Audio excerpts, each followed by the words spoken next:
Jake here at Great Snow Brewing. So today's brew day.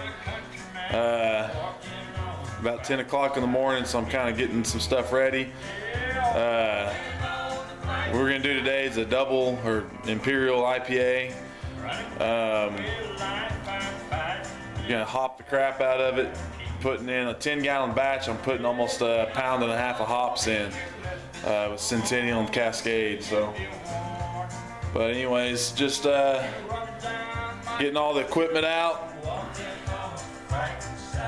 Got the Blickman system getting going. I'm fixing to fill it up, fill up the hot liquor tank, get our strike water going, and pretty nice day outside. Normally we'd brew out there, but it's a little windy, so you know, when you're using a flame, it doesn't work too good in the wind. So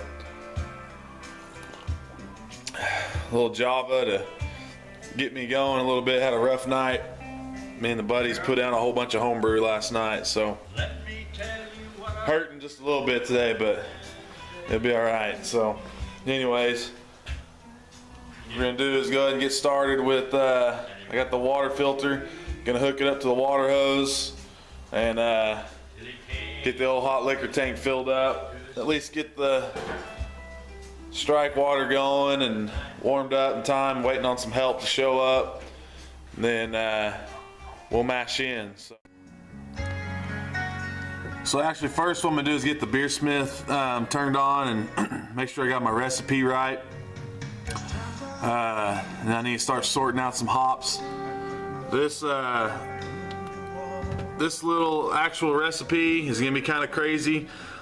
We're gonna do kind of like Dogfish Head does with their continuously hopped IPAs, and if you see my hop schedule there, it looks a little bit crazy. Obviously, I don't have a device to make it trickle hops in constantly, but I've split everything up. And once we hit the 30-minute mark, or actually 25-minute mark, I'll be doing half-ounce additions of Cascade every minute. So there's actually, I believe, a total of 18 ounces, or let's see. Yeah, actually I believe there's a total of 18 ounces of hops in this 10-gallon batch. You can see down here the IBUs expected to be almost 100 IBUs, so 97 and a half. Should be about a 1082 gravity beer, which you know, definitely makes it qualify for an Imperial IPA. So, because the ABV on that should come out to about 8.1%. So, anyways, got all that together. Got the recipe moved over to the cloud on Beersmith. The reason I do that, so now I can use my Beersmith app, and I can use the timer that comes on it, and that'll really help me for this crazy hop schedule. So anyways, looks like everything's good on the recipe, so I'm gonna get the equipment fired up, start heating up that strike water, let it get going, and hopefully my help shows up before it's time to mash in. So anyways, getting ready for good brew day, guys. Hey guys, so it's about time to mash in. The strike temperature's up to 165, so we're gonna stop it at 168. I got finished getting the grain milled, so that's what we're gonna do here. This recipe calls for,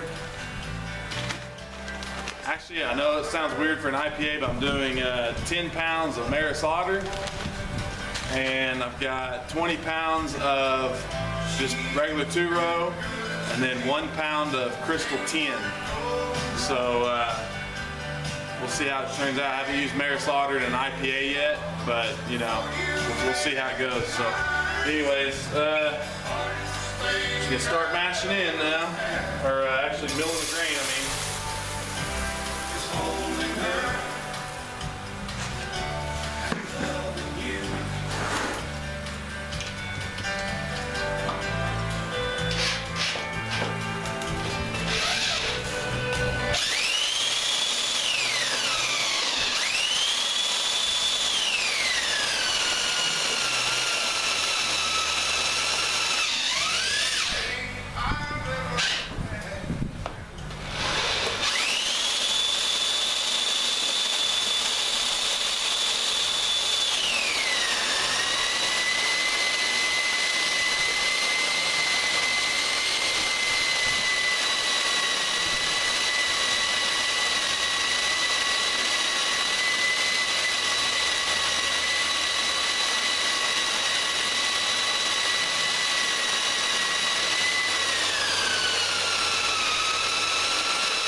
got a small hopper like I do, it's always better to have some help because it can take you a little while to keep refilling. But my help's running a little late today, so that's all right. You might be able to hear that I'm trying to slow down the drill a little bit. One of the things I've kind of learned is that really you get a better mill if you do the hand, do it by hand. I'm a little too lazy for that. And the drill, if you go too fast, instead of cracking open the grains, it shreds them open, rips them open. So you really don't want it shredded like that. You want them just kind of cracked open, broken open. So a lot of them will kind of stay intact. So what I'm trying to do is something in between. I'm just trying to slow the drill down just a little bit.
Alright, so we got the mash going. 51.5 minutes left.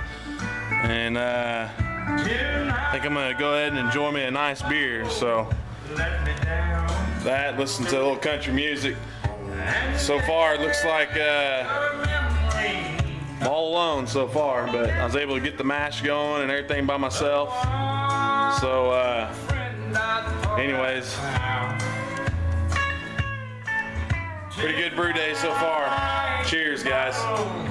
Let me down.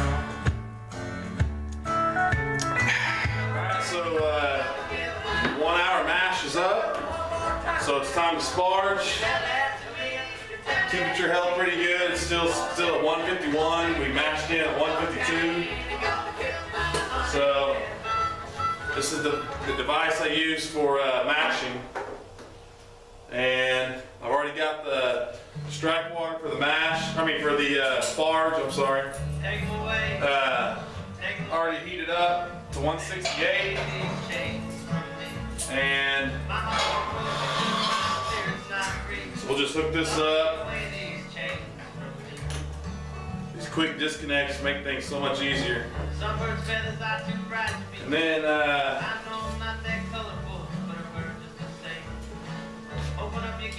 so according to the beersmith, we're supposed to do about 6.5 gallons of sparge water. So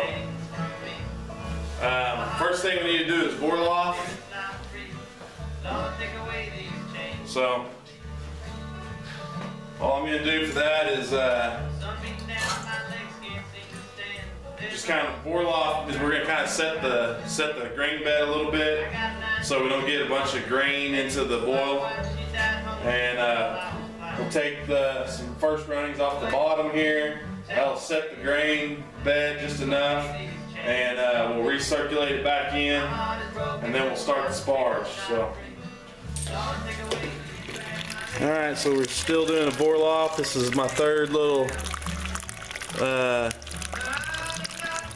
jug of it here, so it's starting to look pretty clear, and I think that's probably going to be good enough to go ahead and start moving over to the boil. So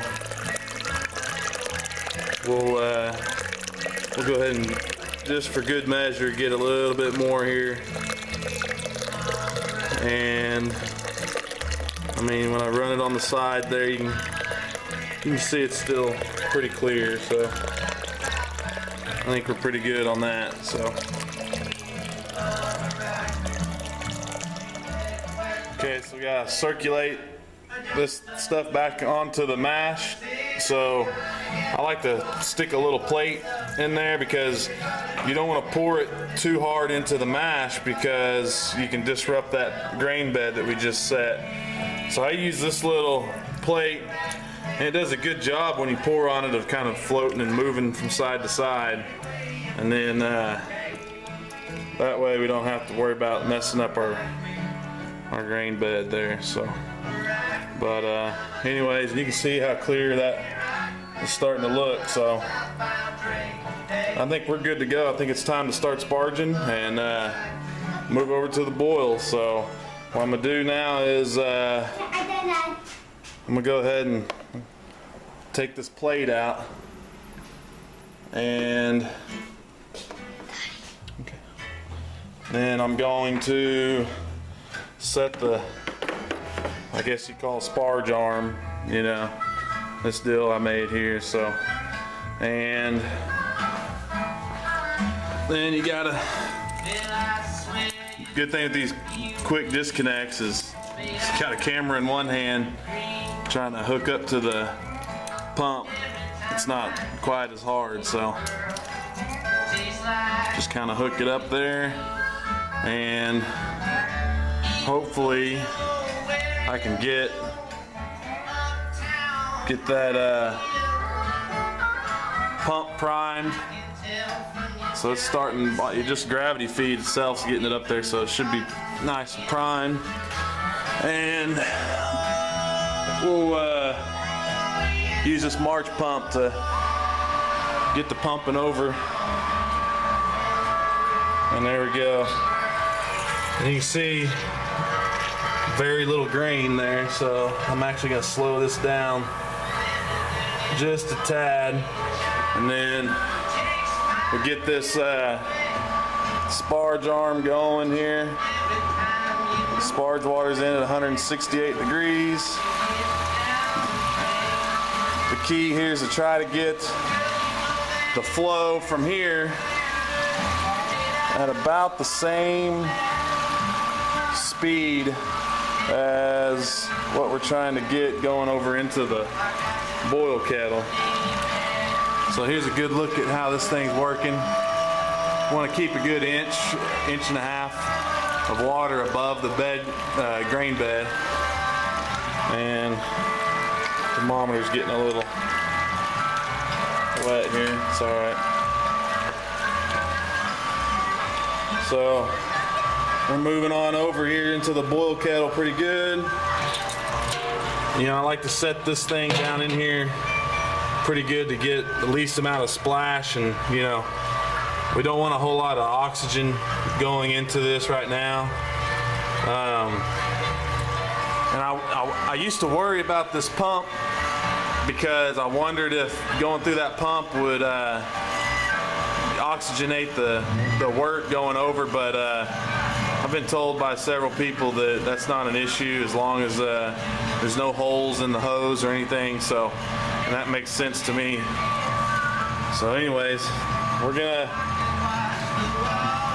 keep an eye on this, keep this flow down a little bit, and I'm still messing around a lot with the speed of this transfer because I know I speed it up or slow it down sometimes has an effect on my efficiency. And I've had a few people tell me different things, you know. I've read a lot of stuff says you want to, you know, go at a slower pace, and I had a couple other guys tell me just to open this up all the way and just let it go. So last time I kind of did something sort of in between. It seemed to work out pretty good. I had about a 70 or 71% efficiency.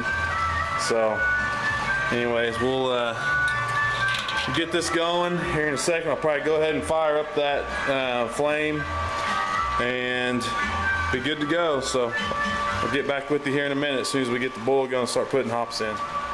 Alright, so just about time to get the boil going. So this bad boy right here is going to come in pretty handy. This is where I'm going to throw the hops in. This little bag here is going to kind of keep all the trube, or most of the hop trube, from getting into the boil, make it a lot easier when the boil's over with.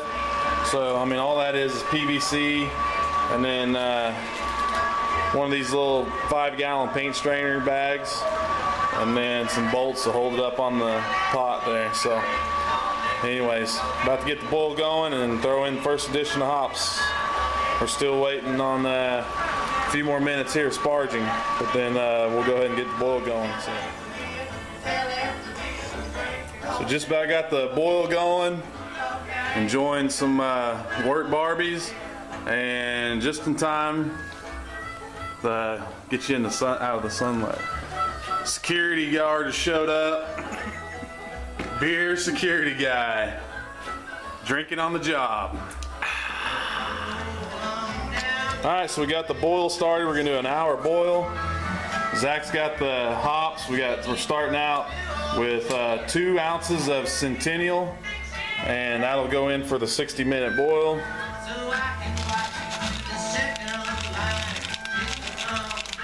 Boom. You just dump it in here.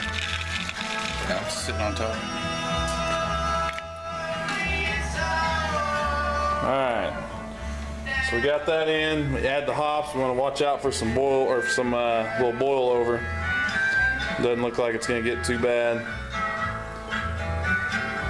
So we'll be back at 30 minutes with another 2 ounces of Centennial. Well, now that we're 20 minutes into the boil, me and Zach kind of had an idea what we're going to do, since we had such a high gravity Imperial IPA that we're brewing. We're going to take some second runnings in this little pot and do a small beer over there on the other burner. So we've got a couple extra ounces of hops. We're just going to kind of throw this together. We don't really have any idea what we're supposed to, any measurements we're supposed to get or whatever. We're just going to try it out and see what happens. So. Okay, so now we're having to use some serious teamwork here. We're putting in a 1/2 ounce of Cascade hops every minute.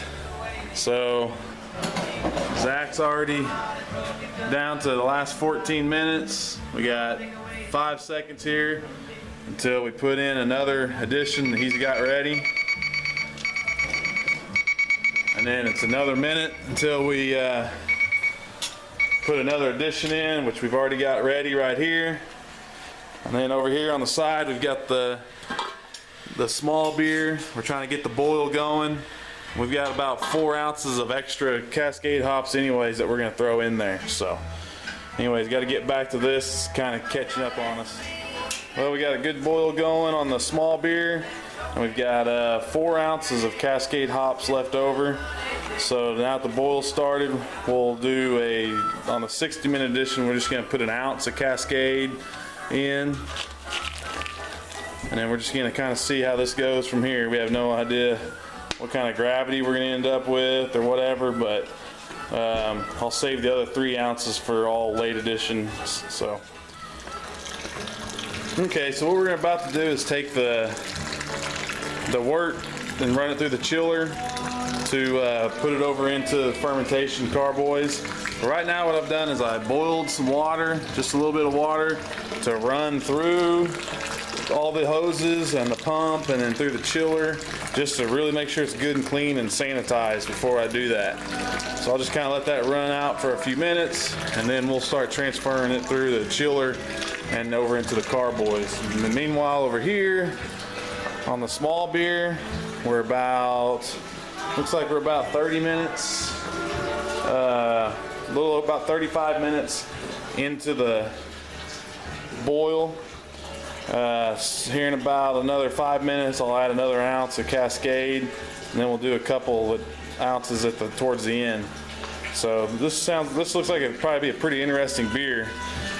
I'll be curious to see what the gravity is. I'm gonna go ahead and just take a guess, and I'll bet that original gravity is gonna be somewhere in the 1030, 1035, somewhere around in there. We'll see if I'm right. So here's the small beer. That's good. Zach's getting a whirlpool going, putting it in an ice bath. That's good. And then we'll rack it over into a fermenter. Meanwhile, over here, the Imperial IPA, we've got it already racked over. We'll put the yeast in here pretty quick. Okay, now Zach's racking the small beer over into the carboy, and we did the ice bath, so it's ready to pitch the yeast. And then we did a hydrometer reading. My prediction of 1030 to 1035 was just a little bit off. You can't really see that right there, but it come out to right at 1040. So it's about the same color as the original beer. So anyways, we'll see. We'll pitch the yeast and see how it turns out, see if we can taste much of a difference in the two. But it's about, the other one came out to 1072, so 42 points difference. But anyways, about time to pitch the yeast. Okay, well, it's been 24 hours since we started the fermentation. One of them had a little more in it than the other one, and you can see it got a pretty good fermentation going. I need to change that airlock out tonight. So, but as you can see, it's really going pretty good, pretty quick. This time I used a London L yeast instead of the California L yeast. So those two are the Imperial IPA. And then here we've got the small beer. Only made about 2.5 gallons is what we got out of it. So this one's actually the one I'm most interested in trying, just because, you know, we just kind of came up with it at the last second. But it's got a little activity going. We'll see. Looks like it had a pretty good, or halfway decent fermentation. The only thing was on that one is, you know, since we didn't plan on doing it, you know, I didn't want to take too much of the yeast starter from the other two carboys, so it didn't get much. So I don't know, we'll see. I may throw some more yeast in there tomorrow, see what happens. And then back here's the milk stout that still needs to get bottled. Need to get that done tomorrow. So anyways, looks pretty good.